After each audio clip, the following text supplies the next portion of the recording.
महाकुंभ में योगी आदित्यनाथ और गृहमंत्री अमित शाह ने डुबकी लगाई है। यूपी के प्रयागराज में भव्य और दिव्य महाकुंभ का आयोजन है।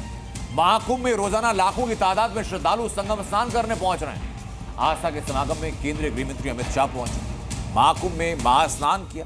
उनके साथ यूपी के मुख्यमंत्री योगी आदित्यनाथ और योग गुरु बाबा रामदेव और उनके साथ तमाम साधु संत जो कि डुबकी में उसके साथ हैं। लेकिन अमित शाह ने गंगा के तट पर पूजा अर्चना की, संतों से मिले, वहां खाना खाया, अक्षय वट और लेटे हनुमान जी के दर्शन किए। लेकिन महाकुंभ में अमित शाह के जाने के बाद सियासी घमासान कैसे तेज हुआ, इस रिपोर्ट में। जहां गंगा, यमुना और अदृश्य सरस्वती मिलती है, सनातन धर्म में मोक्ष प्राप्ति और आत्मशुद्धि का प्रतीक माना जाता है, वहीं महाकुंभ में आस्था का सैलाब उमड़ रहा है। संगम तट पर सनातन का सबसे बड़ा मेला लगा है। आम हो या खास, हर कोई इस पावन बेला का साक्षी बनना चाहता है। यह तस्वीर महाकुंभ की है, जहां केंद्रीय गृह मंत्री अमित शाह ने डुबकी लगाई। उनके साथ सीएम योगी, जूना अखाड़े के महामंडलेश्वर अवधेशानंद गिरी और योग गुरु बाबा रामदेव ने भी संगम में स्नान किया। सबसे पहले गंगा और यमुना के संगम पर महास्नान के लिए गृह मंत्री अमित शाह और योगी आदित्यनाथ स्टीमर से निकले। रास्ते में अमित शाह ने साइबेरियन पक्षियों को दाना खिलाया। उनके साथ जूना अखाड़े के महामंडलेश्वर स्वामी अवधेशानंद गिरी समेत कई अन्य संत भी मौजूद थे। नाव के अंदर अमित शाह ने साधु संतों के साथ मंथन किया। इस दौरान अमित शाह और योगी आदित्यनाथ एक साथ सोफे पर बैठे नजर आए और आखिर में वो घड़ी आ गई जब अमित शाह गंगा और यमुना के संगम पर पहुंचे, जहां उतरकर उन्होंने डुबकी लगाई। महाकुंभ में महास्नान के दौरान अखाड़ा परिषद के अध्यक्ष रविंद्र पुरी के साथ बाबा रामदेव ने भी डुबकी लगाई। सभी संतों ने शाह के साथ स्नान किया। उसके बाद अमित शाह ने मां गंगा की पूजा की और गंगा जल से आचमन किया। अमित शाह पूरे परिवार के साथ महाकुंभ में पहुंचे थे। उनके स्नान के बाद परिवार ने भी गंगा नदी में डुबकी लगाई। उसके बाद संगम में ही पूरे परिवार के साथ पूजा अर्चना की गई। इस दौरान साधु संतों के साथ साथ मुख्यमंत्री योगी आदित्यनाथ भी मौजूद थे। वहीं अमित शाह के बेटे और आईसीसी के चेयरमैन जय शाह अपने बेटे के साथ वहां पहुंचे थे, जिन्हें संतों ने अपना आशीर्वाद भी दिया।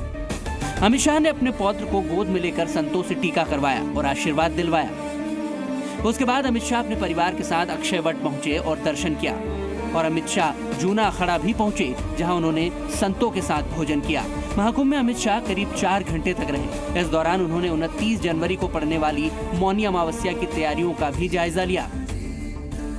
महाकुंभ में इस दौरान सीएम योगी और बाबा रामदेव की एक अलग ही तस्वीर देखने को मिली। गंगा के तट पर सीएम योगी और बाबा रामदेव योग करते हुए नजर आए। 10 सेकंड के इस वीडियो में बाबा रामदेव और योगी आदित्यनाथ एक साथ योगासन करते हुए दिखाई दे रहे हैं। इस दौरान दोनों ही बेहद मजेदार अंदाज में एक दूसरे को कंपटीशन भी देते हुए नजर आ रहे हैं। दरअसल महाकुंभ में अब तक करोड़ों भक्त डुबकी लगा चुके हैं और आने वाली मौनी अमावस्या को भी करोड़ों भक्त डुबकी लगाने वाले हैं। महाकुंभ में आस्था का सैलाब है तो सियासत भी अपना रास्ता तलाश रही है। कांग्रेस अध्यक्ष मल्लिकार्जुन खड़गे ने महाकुंभ को लेकर विवादित बयान दे दिया है। अरे भाई, गंगा में डुबकी लेने से गरीबी दूर होती क्या? आपको खाना मिलता पेट को? ये लोग जाकर हजारों रुपए खर्च करके कंपटीशन पे डुबकियां मार रहे। कंपटीशन में एक डुबकी मारता दूसरा, और जब तक वो टीवी में अच्छा नहीं आता तब तक डुबकी मारते रहते।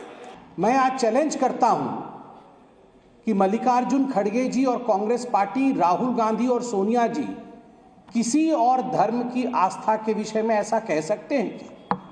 क्या वो कह सकते हैं कि इफ्तार पार्टी में जाने से गरीबी दूर हो जाती है या लोगों को नौकरी मिल जाती है? किसी और धर्म के आस्था को लेकर वो खिलवाड़ करने की सोच भी नहीं सकते हैं और ऐसी बयानबाजी कर भी नहीं सकते। सियासत अपनी जगह है, लेकिन एक सच तो यह है कि महाकुंभ में स्नान करने के लिए देश विदेश से लोग पहुंच रहे हैं और संगम में आस्था की डुबकी लगा रहे हैं। ब्यूरो रिपोर्ट, जी मीडिया, प्रयागराज। और इसके पहले कल अखिलेश यादव ने महाकुंभ में संगम में डुबकी लगाई और महाकुंभ में व्यवस्थाओं को लेकर कई सवाल भी उठाए। अगर आयोजन 1300 करोड़ में अच्छा हो सकता है 800 करोड़ में अच्छा हो सकता है, तो 10,000 करोड़ में, 7,000 करोड़ में कितना अच्छा हो सकता है। उसमें तो न कोई ट्रैफिक की दिक्कत होती, न कोई पानी की दिक्कत होती, न साधु संतों से बिजली का बिल लिया जाता या उनको असुविधा होती, या जो चीज़ें महंगी हैं वो भी सस्ती होती। अरे इतना कुछ हो सकता था 10,000 करोड़ में। और फिर तो दिल्ली की सरकार भी उनकी है और वो भी अर्थव्यवस्था कहाँ पहुँच रही है, तो 10,000 करोड़ और मांगने चाहिए। हमारी मांग है उत्तर प्रदेश सरकार को दिल्ली सरकार 10,000 करोड़ और रुपए दे, जिससे महाकुंभ के आयोजन के लिए, जिससे यहाँ की ट्रैफिक व्यवस्था अच्छी हो, बुजुर्ग हों, महिलाएं हों, बच्चे हों, उनको बहुत दूर से अपने सर पर, अपने कंधे पर सामान रख करके न लाना पड़े।